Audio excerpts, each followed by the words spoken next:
जय हिंद दोस्तों। आज मैं आपके सम्मुख अपनी एक कविता पेश करना चाहता हूँ।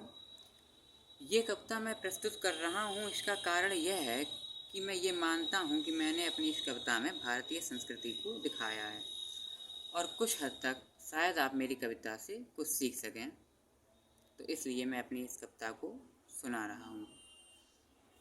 तो चलिए शुरू करते हैं कि यदि सीखने लगे ये विश्व हिंदवी स्वराज्य से, तो अवश्य विश्व का कल्याण होना चाहिए।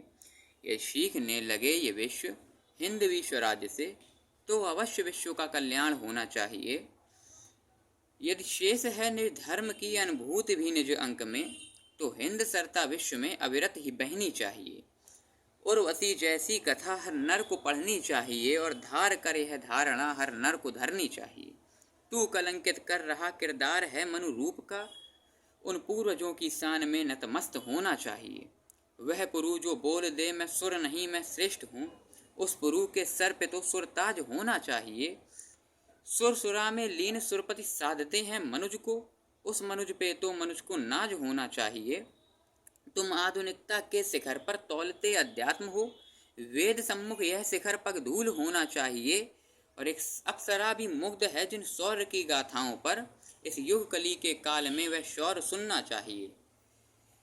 संगनी जब संग उस पर काल हो ससराज का, क्या सुरों को उस समय पाखंड रचना चाहिए। जब दृष्टि आतुर हो पतित हो काम के सम्मोह को, उन सिंदनों के वार को निश्चित ही कटना चाहिए। तुम कामनाओं के वशों में चाहते दिव्यांगना, पूर्व उसके समपुरु पौरुष भी होना चाहिए। जब शिव समाधि प्रेम हो और कामना कंटक बने, उन कामनाओं को उसी क्षण भस्म होना चाहिए। और यदि वेद हैं शाश्वत सनातन मनुज भी हिंदुत्व भी, तो वेद भाषा हर मनुष्य को नित्य धरनी चाहिए। यदि भावनाएं शुद्ध हैं और साथ है श्रोताओं का, तो ये कविता चंद्र है जो सबको गहनी चाहिए। जय हिंद। ओम नमः शिवाय। आपने मेरी कविता सुनी, बहुत बहुत धन्यवाद। यदि आपको अच्छी लगी हो तो अच्छी है, दोबारा सुनिए।